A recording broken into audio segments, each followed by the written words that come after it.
साथियों आदाब, मैं हूं सानी आलम और आप देख रहे हैं BBC 24 न्यूज पहेड़ी बरेली से।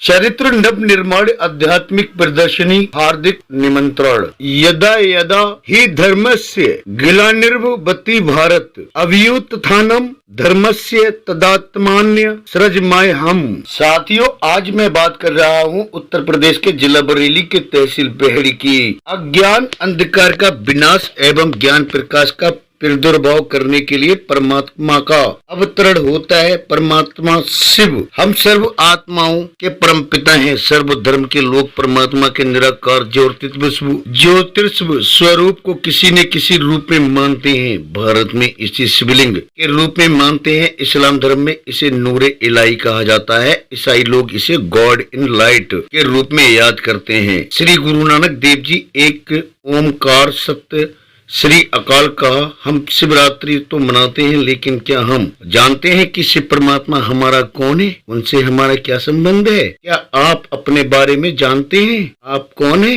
कहाँ से आए हैं? इस सृष्टि रंगमंच पर आप क्या करने के लिए आए हैं? आपको बता दें कि DK संबीता, DK लतापाल, DK सुखदेव ने बताया कि प्रजापति ब्रह्मा कुमारी ईश्वरीय विश्वविद्यालय की ओर से मेला श्री रामलीला में विश्व नव निर्माण आध्यात्मिक चित्र प्रदर्शनी का आयोजन किया गया। ये लगभग 48 वर्षों से लगातार कार्य किया जा रहा है। विश्वविद्यालय में चरित्र निर्माण एवं मूल निष्ठ समाज की पुनः स्थापना का कार्य कर रहा है। साथ ही साथ राजयोग, मेडिटेशन एवं 7 दिन का कोर्स भी कराया जाता है, जिससे मनुष्य आत्माएं तनाव मुक्त सुख शांति की अनुभूति करने लगती है। सबसे बड़ी बात, मेला श्री रामलीला समिति निःशुल्क सर्व सेवाएं प्रदान करता है। प्रजापति ब्रह्मा कुमारी ईश्वरीय विश्वविद्यालय सभी सेवाएं निःशुल्क प्रदान करता है। ये संपूर्ण जानकारी ब्रह्मा कुमारी ईश्वरीय सेवा केंद्र पर निःशुल्क दी जाती है। अतः घर गृहस्थ में रहकर के सहज राजयोग के अभ्यास से आप अपने जीवन को सुख शांति में तनाव मुक्त खुशनुमा बना सकते हैं। वर्तमान समय पर प्राकृतिक आपदाएं, महामारी, गृह युद्ध, जनसंख्या वृद्धि, नैतिकहीनता, मानसिकता व पर्यावरण प्रदूषण आदि के कारण जीवन अस्त व्यस्त हो गया है तथा फलस्वरूप आज मनुष्य दुख, अशांति, बढ़ती महंगाई, तनाव व भय आदि समस्याओं से घिर गया है। ऐसे समय पर भगवान स्वयं नई सृष्टि की रचना सतगुरु की स्थापना सच्चे गीता ज्ञान के द्वारा करवा रहे हैं। क्योंकि ये कलयुगी सृष्टि महाविनाश की ओर बढ़ रहा है, तो आइए परमपिता शिव परमात्मा द्वारा किए जाने वाला ईश्वरीय ज्ञान हम सबका जन्मसिद्ध अधिकार है। हमारे देश विदेश में लगभग 140 देशों में 10,000 से अधिक सेवा केंद्र है, जिसमें 10 लाख से भी ज्यादा विद्यार्थी प्रतिदिन ईश्वरीय ज्ञान एवं सहज राजयोग का लाभ उठाते हैं। आप भी सब परिवार सादर आमंत्रित हैं। इस मौके पर DK Sanjeev Kumar, DK Sabita, DK लता बहन, DK सुखदेवी बहन, DK भीकम आदि लोगों ने अपनी मौजूदगी दर्ज कराई। मनुष्य का नव निर्माण करने वाली प्रदर्शनी है।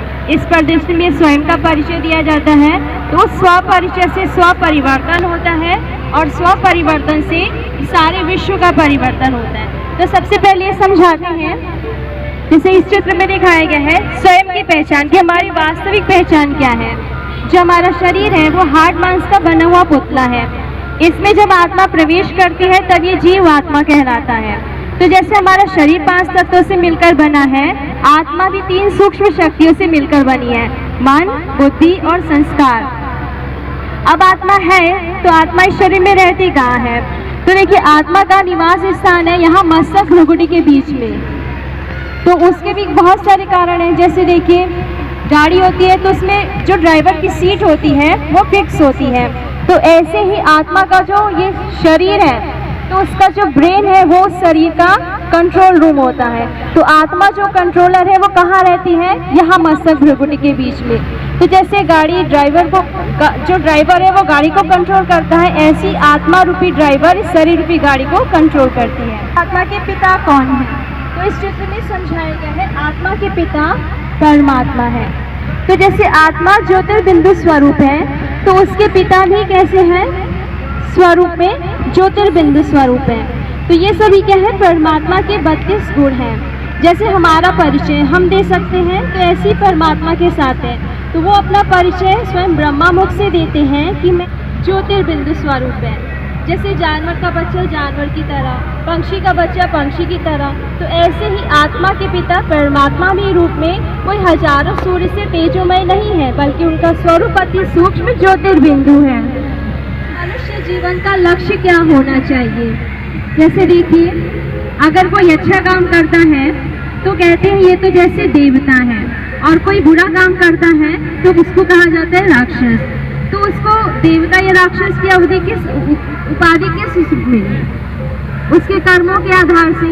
तो इस विद्यालय जो विद्यालय है ना, प्रजापिता ब्रह्मा कुमार ईश्वरी विश्वविद्यालय, तो इस विद्यालय के माध्यम से परमात्मा हमारे अंदर सद्गुरु की स्थापना करते हैं, सद्गुरु की दिव्य गुरु की पढ़ाई पढ़ाते हैं, और इस पढ़ाई को पढ़कर नर श्री नारायण की तरह और नारी श्री लक्ष्मी की तरह बनती है। आज ये मान्यता है कि परमात्मा सर्वव्यापी है, लेकिन परमात्मा ने हमें बताया कि वो कहाँ रहते हैं।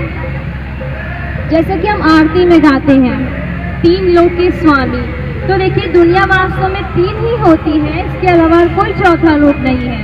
साकार मनुष्य लोक, तो जितनी भी ये दुनिया है जो हमें आंखों द्वारा दिखाई देती है, तो सब इसके अंदर आती है। फिर इसके ऊपर क्या है? सूक्ष्म लोक है, जहाँ ब्रह्मा विष्णु और शंकर की पुरियां हैं।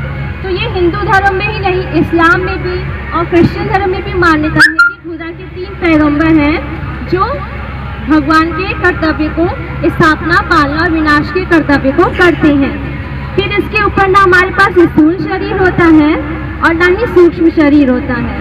आत्मा पॉइंट ऑफ लाइट के रूप में रहती है, तो यहीं पर हम सभी आत्मा परमात्मा के साथ रहते हैं, और यहीं से आते हैं इस दुनिया में आकर ये 5 तत्वों का शरीर धारण करते हैं। फिर जैसे कर्म किए हैं वैसा ही फल हमें अगले जन्म में या उसी जन्म में भोगना पड़ता है। यहाँ पर हमें समझाया गया है कि जब दो रूप हैं, दो अलग अलग नाम हैं, दो अलग अलग कर्तव्य हैं, तो क्या दोनों एक हो सकते हैं? कोई भी व्यक्ति है वो अपने हजारों या लाखों नाम रख ले, लेकिन उसका हर नाम के साथ उसका रूप नहीं बदल जाता। तो ऐसे जब यहाँ पे दो अलग अलग नाम हैं, दो अलग अलग कर्तव्य हैं, गुण हैं, तो दोनों एक कैसे हो सकते हैं? लेकिन शिव के जितने भी मंदिर हैं उन्हें शिवालय ही कहा जाता है। हमने किसी के मुंह से भी शंकरालय नहीं सुना। फिर हम शिवरात्रि मनाते हैं। अगर शिव और शंकर एक हैं तो शंकरात्रि भी मनानी चाहिए, लेकिन नहीं मनाते हैं। तो देखिए, हम शिवरात्रि क्यों मनाते हैं, शंकरात्रि क्यों नहीं? क्योंकि परमात्मा शिव जब इस धरती पर आए तो उन्होंने हमें ज्ञान रूपी प्रकाश दिया, जिससे हमारे मन में काम, क्रोध, लोभ, अहंकार रूपी जो राक्षस थे वो सब नष्ट हो गए। तो ये कर्तव्य किया था परमात्मा शिव ने, इसीलिए हम शिवरात्रि मनाते हैं। इंग्लिश में कहते हैं गॉड। तो देखिए, गॉड में 3 अक्षर होते हैं, जी, ओ और डी। जी से जनरेटर यानी स्थापक, ओ से ऑपरेटर यानी पालक, डी से डिस्ट्रक्टर यानी विनाशक। तो स्थापना, पालना, विनाश के कर्तव्य को आप तीनों देवताएं करते हैं, और परमात्मा निराकार है, इन 3 देवताओं के द्वारा ये कार्य करवाते हैं। तो देखिए, हम एक मंत्र कहते हैं, ब्रह्मा देवताय नमः, विष्णु देवताय नमः, शंकर देवताय नमः। और जब शिव का नाम आता है तो क्या कहते हैं? शिव परमात्माय नमः। तो आप देखिए, जब हम शिवरात्रि होती है या श्रावण मास का दिन होता है तो बेलपत्र चढ़ाते हैं। तो जो 3 पत्तों वाला हम बेलपत्र चढ़ाते हैं तो उसमें जो आकृति होती है 3 पत्तों की, तो सेम ऐसी ही होती है। 2 पत्ते एक जगह से निकले होते हैं और तीसरा पत्ता थोड़ा ऊपर से निकला होता है, क्योंकि इस समय स्थापना और विनाश का कर्तव्य साथ साथ चलता है। फिर सतयुग में श्री विष्णु के द्वारा पालना की जाएगी। आनर पतन के 84 जन्मों की कहानी, ये कहे तो एक तरीके से जन्म कुंडली है सारे ही विश्व की आत्माओं की, जिससे हमें पता चलता है कि हम पहले क्या थे और अब कैसे हो चुके हैं। तो यही वो दुनिया है जिसको सोने की चिड़िया कहते थे, जहाँ भारत में दूध और घी की नदियाँ बहती थी। तो यही वो दुनिया है। लेकिन आज कैसी बन गई, जन्म लेते लेते हम सभी कैसे हो गए, ऐसी हालत में पहुंच गए जहां भारत को दिखाया है एक भिखारी के रूप में, सांसों का सिरहाना लगा हुआ है और विदेशी आकर इसको दान दे रहे हैं। तो तो ये अवस्था भारत जो कल सोने की चिड़िया था आज कैसा बन गया, कंगाल, मोहताज और भिखारी। तो इस समय ही जब चारों ओर धर्म की अतिग्लानि है तब परमात्मा इस धरती पर आते हैं और आकर हमें ये श्रेष्ठ संपूर्ण ज्ञान देते हैं जिसके द्वारा हर एक मनुष्यात्मा का कल्याण होता है और वो मनुष्यात्माएं पुनः अपने परम धाम में और फिर इस सृष्टि चक्र में आती है। तो ये एक तरीके से साइकिल है जो चलता रहता है, कहीं भी रुकता नहीं है। दिखाया गया है कि हम सभी धर्मों में भगवान को माना गया है, लेकिन हम देखेंगे कि भगवान के किस रूप को माना जाता है। तो सबसे पहले हिंदू धर्म में आदिदेव कहा जाता है परमात्मा शिव के लिए, और शिव की भी पूजा निराकार ज्योतिर्लिंग के रूप में होती है। फिर हम इस्लाम धर्म में लें तो यहाँ पर भी परमात्मा को निराकार नूर कहते हैं। तो यहाँ पर भी क्या है, देखिए जैसे ज्योतिर्लिंग कहते हैं शिवलिंग को, और यहाँ पर भगवान को नूर के रूप में याद करते हैं, नूरे खुदाई कहते हैं। फिर यहाँ पर क्या है, जापान में ये लाल रंग का निराकार पत्थर है, इसमें अपना ध्यान एकाग्र करते हैं। फिर गुरु नानक जी हैं, क्राइस्ट जी हैं, दोनों ने क्या कहा, इशारा हमेशा ऊपर की ओर किया और भगवान को निराकार कहा, गॉड इज लाइट कहा। फिर आज हम श्री राम की पूजा करते हैं, पर श्री राम ने जब लंका पर चढ़ाई की थी तो किसकी पूजा की थी, परमात्मा शिव जाता है, उससे क्या प्राप्ति होती है। तो जब हम अपने आप को आत्मा निश्चय कर उस परमात्मा पिता को याद करते हैं तो हमारे अंदर जो ये सारी शक्तियां हैं, कहते हैं ना भगवान ने मनुष्य को शक्तियां दी और उसके मन के अंदर छिपा दी। तो जब हम राजयोग मेडिटेशन करते हैं, उस परमात्मा पिता को याद करते हैं, तो याद से हमें शक्ति मिलती है। तो जो हमारे अंदर मन में ये सारी छिपी हुई अष्ट शक्तियां हैं वो निकलकर हमारे कर्म में आती हैं। जैसे आज हम श्री दुर्गा जी की पूजा करते हैं तो उनके 8 हाथ जो दिखाए हैं इन्हीं 8 शक्तियों का यादगार है। अब देखिए इस चित्र के द्वारा समझाया गया है सृष्टि चक्र। ये आज देखिए हम अपने घर में कोई भी नया सामान लेकर आते हैं तो सबसे पहले स्वास्तिका बनाते हैं। तो स्वास्तिका भी हम एक समान बनाते हैं, बड़ा या छोटा नहीं बनाते हैं। तो स्वास्तिका किस बात का प्रतीक है, स्वास्तिका इन 4 युगों का यादगार है जो सतयुग, त्रेता, द्वापर और कलयुग। तो चारों युगों की जो अवधि है वो एक समान होती है, कोई भी युग बड़ा या छोटा नहीं होता। तो देखिए पहले 2 युग है सतयुग और त्रेता, जिसमें एक धर्म चलता है, वो है परमात्मा शिव के द्वारा स्थापित हुआ आदि सनातन देवी देवता धर्म। फिर द्वापर युग से दूसरे धर्म स्थापन होते हैं, जैसे इब्राहिम द्वारा इस्लाम धर्म, महात्मा बुद्ध के द्वारा बौद्ध धर्म और जीसस क्राइस्ट के द्वारा क्रिश्चियन धर्म। तो हम सभी धर्म स्थापकों के बारे में जानते हैं, कब उनका धर्म स्थापन हुआ उनके बारे में जानते हैं, लेकिन हम अपने बारे में नहीं जानते कि हमारा धर्म कब स्थापन हुआ था। क्योंकि ये जब स्थापन हुआ था तब चल रहा था संगम युग, जब कलयुग और सतयुग की संगम होता है। उस समय परमात्मा आकर इस धर्म की स्थापना करते हैं और फिर परमात्मा तो चले जाते हैं, लेकिन जिसने इस धर्म को अपने जीवन में लाया होता है तो वो फिर सतयुग में आते हैं, इसी धर्म में अवतरित होते हैं। तो ये जो सृष्टि चक्र है पूरे 5000 वर्ष का है, प्रत्येक युग 1250 वर्ष का होता है और हर 5000 वर्ष के बाद इस चक्र की पुनरावृत्ति होती है। ये जो आप देख रहे हैं, थोड़ा बहुत बढ़ाओ इसको। ये जो आप देख रहे हैं, ये घर गृहस्थ में रहते हुए कमल फूल समान पवित्र कैसे बने। देखिए कमल का फूल कीचड़ में रहता है फिर भी न्यारा प्यारा रहता है। इसी प्रकार से परम पिता परमात्मा ने कहा है आपको घर बार छोड़ के कोई जंगल में नहीं जाना है, लेकिन घर में रहते हुए आप परमात्मा को कैसे याद करें, उसके बारे में ये बताया गया। ये आप जो चित्र देख रहे हैं ये कलह कलेश का, घर घर में कलह कलेश हो रहा है और पिता शराब पी रहा है, यहाँ बहन भाई लड़ रहे हैं और यहाँ माँ खाना बनाते बच्चे को किससे मारी बेलन से। तभी कहा है जैसा खाएंगे अन्न वैसा बनेगा मन, जैसा पिएंगे पानी वैसी बनेगी बारी, जैसा करेंगे संग वैसा चढ़ेगा रंग। इसी परिवार को जब राजयोग की शिक्षा प्राप्त हो जाती है, जीवन में मेडिटेशन आने लगता है, तो वही परिवार था जो दुखी अशांत परिवार था, आज वही परिवार हमारा सुख शांति वाला बन जाने लगता है। तो आज हम अपने परिवार को, भगवान ने ये नहीं कहा मुझे बैठ के याद करो, परमात्मा ने कहा घर गृहस्थ में रहते हुए भी, काम काज करते हुए भी मुझे आप याद कर सकते हो। वो तरीका परमात्मा ने, शिव ने बताया है। तो आज जो परिवार हमारा अशांति दुखी परिवार था, आज वही परिवार हमारा सुख शांति वाला परिवार बन जाता है। सबका कनेक्शन उस परमात्मा से जुड़ा हुआ है। तो परमात्मा ने कहा है कि गृहस्थ जीवन में रहते हुए आप भी परम पिता परमात्मा को याद कर सकते हो, न्यारे और प्यारे बन सकते हो। ये कल्प वृक्ष है। संसार की तुलना एक पेड़ से दी गई है। इसका आदि सनातन देवी देवता, तना जो है वो आदि सनातन देवी देवता धर्म है।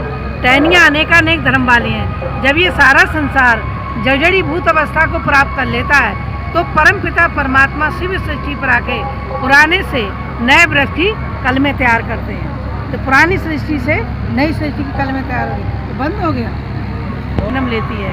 मनुष्य ही बनता है, पशु पक्षियों की योनि में नहीं जाता है। जैसे आप देख रहे हैं, किसी ने कहा है कि करनी करे तो क्यों करे, क्यों करके पछताया, और बोया पेड़ बबूल का तो आम कहाँ से खाए। तो परमात्मा ने हम आत्माओं को ये बताया कि मनुष्य जैसा कर्म करता है उसका फल उसे अवश्य मिलता है। जैसे मान लीजिए गधा है, गधा का काम बोझ ढोना है। आज मनुष्य होते हुए भी वो गधे का काम कर रहा है, तो वो मनुष्य योनि में होते हुए गधे के समान हो गया ना। कहने का भाव है कि आम का वृक्ष लगाए तो आम ही पैदा होगा, सेब का वृक्ष लगाए तो सेब ही निकलेगा। तो ऐसे ही मनुष्य आत्मा मनुष्य योनि में ही जाती है, पशु पक्षियों की योनि में नहीं जाती है। कोई जैसे मान लीजिए मनुष्य की आत्मा मोर बन जाए तो मोर कभी ये महसूस नहीं करे मैंने गलत कर्म किए जो मैं मोर बना। और मनुष्य कोई अंधा है, कोई लूला है, कोई लंगड़ा है, कोई कोढ़ी है, तो महसूस जरूर का पता नहीं मैंने कौन से ऐसे कर्म किए हैं, उसका मैं फल भोग रहा हूँ। तो परमात्मा ने बताया जो है वो मनुष्य योनि में ही जाता है, पशु पक्षियों की योनि में नहीं जाता। रावण को हम हर साल जलाते हैं, लेकिन रावण कभी मरता नहीं है। मरता हर साल जलाते रहते हैं। रावण काहे का प्रतीक है? ये बुराइयों का प्रतीक है। और उसके 10 शीश बना दिए, और ऊपर क्या बना दिया? गधा। गधा का जो प्रतीक क्यों बनाया? क्योंकि अहंकार का प्रतीक है। अब 10 शीश किसी व्यक्ति को हो सकते हैं, 5 विकार नर के, 5 विकार नारी के, तो क्या कहते हैं? रावण कहते हैं। 5 विकार नर के, 5 विकार नारी के, दोनों को मिला के एक रावण बन गया। आज देखिए हम दशहरा मनाते हैं, लेकिन झूठा दशहरा मनाते हैं। आज प्रत्येक नर नारी परम पिता परमात्मा से कनेक्शन जोड़ के अपनी बुराइयों को निकाल दे तो हम सच्चा दशहरा मना सकते हैं। बताया गया है